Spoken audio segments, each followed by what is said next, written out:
धुरंधर picture में एक dialogue था कि घायल हूं इसीलिए घातक हूं। लगता है हमारे शमी भैया ने भी धुरंधर देखकर बता दिया है ऊपर सिलेक्टर साहब को कि मैं घायल था इसलिए अब मैं और ज्यादा घातक हूं। क्योंकि टी20 क्रिकेट में हैदराबाद जैसे जाइंटों के सामने जहां पर कहा जाता है कि राक्षसों की फौज है, वहां मोहम्मद शमी ने पहले 2 बड़े दैत्यों का शिकार किया और उसके बाद भी इतना इकोनॉमिकल दिया कि लोग अपनी आंखों पर तेजाब रगड़ के पूछ रहे हैं कि भैया ये स्टैट सही है। मतलब क्या ये पॉसिबल है कि सनराइजर्स हैदराबाद जैसी टीम के सामने जहां पर ओपनिंग से लेकर 8-9 नंबर तक बैटिंग है और जाइंटों की पूरी फौज है, आप एक दानव को देखकर तय नहीं करते कि इससे बड़ा दानव अगला वाला होगा। वहां पर 4 ओवर 9 रन 2 विकेट। और क्या शमी में वो बात है? मतलब हमारे पॉडकास्ट में शमी ने कहा था कि ना टायर्ड हूं ना रिटायर्ड हूं, मेरा काम है गेंद दोगे विकेट निकाल के दूंगा। लेकिन अब क्या सेलेक्टर्स अपनी आंखों पर गंगा जल छिड़केंगे और मोहम्मद शमी को टीम इंडिया के लिए वापस बुलाएंगे, दरवाजे खोलेंगे? क्योंकि शमी ने one of the finest spell IPL की हिस्ट्री में डाला है। मतलब अगर आप पहले 2 ओवर में या पहली 7 गेंदों पर हैदराबाद के सामने ट्रेविस हेड और अभिषेक शर्मा को आउट कर देते हो और आप सिर्फ 9 रन देते हो, तो यह बताता है कि आप बहुत घायल तो नहीं पता लेकिन बहुत घातक गेंदबाज हो। वैसे घायल शेर भी जैसे शिकार करता है, शमी का भी वैसे he is finding like a old wine. जितने पुराने होते जा रहे हैं उतने ज्यादा तजुर्बे को लेकर बेहतर करते जा रहे हैं और वो बेहतरी दिखाई पड़ रही है। केएल राहुल को उधर आप याद करो, पहले मैं ओवर में आउट किया, उनके बड़े अच्छे प्लेयर थे। यहां अभिषेक शर्मा को टपका दिया, उसके बाद ट्रेविस हेड को आउट किया और 35 साल की उम्र में बताया कि अगरकर साहब, डियर गंभीर साहब, लुक एट मोहम्मद शमी।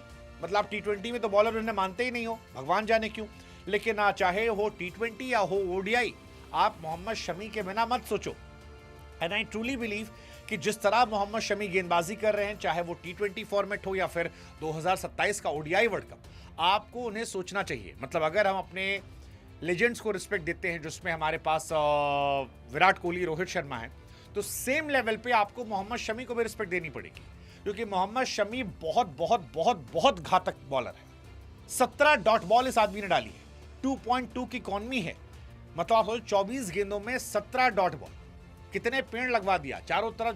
मतलब आज एक पूरा गांव जो है वो हरा भरा कर दिया होगा उन्होंने। और इतनी जबरदस्त गेंदबाजी के बाद उनको कभी फिटनेस के नाम पर, कभी उम्र के नाम पर बाहर किया जा रहा है। जबकि शमी पिछला साल इतना खराब था शमी का, उसके बावजूद अगर आप स्टैट देखोगे तो पावर प्ले में हाईएस्ट विकेट टेकर है मोहम्मद शमी का नाम है। 2023 आईपीएल से अगर आप देखोगे, शमी के पास 25 विकेट है और उनसे आगे सिर्फ ट्रेंट बोल्ट है जिनके पास 32 विकेट है। और इसके बावजूद अगर आप उन्हें टी20 का बॉलर नहीं मानते हो, इसके बावजूद अगर आप उन्हें ओडीआई टीम में जगह नहीं देते हो, टेस्ट टीम में नहीं खिलाते हो, वनडे में जहां पर वो 19 में 23 में आपके सबसे हाईएस्ट विकेट टेकर रहे हैं, उन्हें आप मौका देते हो, तो I think it's loss for India, not loss for Mohammed Shami. क्योंकि शमी बार बार कह चुके हैं कि ऊपर वाला जो है वो तय करता है और मैं उसके हिसाब से करता हूँ। मैं बहुत पागल नहीं होता, मैं ऊपर वाले की बात मानता हूँ और ऊपर वाले ने जो नसीब में रखा होगा।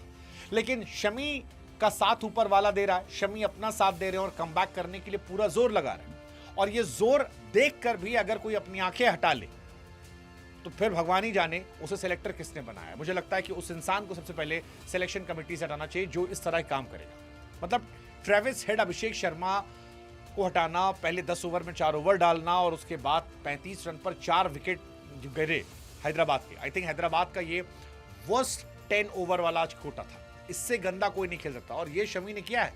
आज टी20 में अगर आप देखोगे 2.25 का स्पेल डाला उन्होंने, ये अपने आप में बहुत बहुत बहुत बड़ा है। मतलब शमी ने इससे पहले भी अच्छा किया है। जैसे मुझे याद है गुजरात टाइटंस में जब वो खेलते थे तो डीसी के सामने 4 विकेट निकाले थे 11 रन देकर, वो कमाल था। एक बार इंडिया की टीम से खेले थे तब उन्होंने 13 रन देकर 4 ओवर निकाले थे। बट आज उनके करियर का बेस्ट था। और मुझे लगता है अजीत अगरकर ने या फिर गौतम गंभीर की सिलेक्शन, गौतम गंभीर कोई कोच हैं, उन्होंने इनको अच्छे से हैंडल नहीं किया। शमी का इंटरनेशनल करियर अभी 2-3 साल हो सकता था, वो और बेहतर कर सकते थे, बट अभी भी देर नहीं हुई है। आई होप कि इस घायल शेर को लाओ, इंडिया के लिए मैच जिताओ। मतलब मेरे दिमाग से तो 2023 जाता नहीं है। That's Mohammed Shami for me. So I hope they will think and I hope they will get Mohammed Shami in.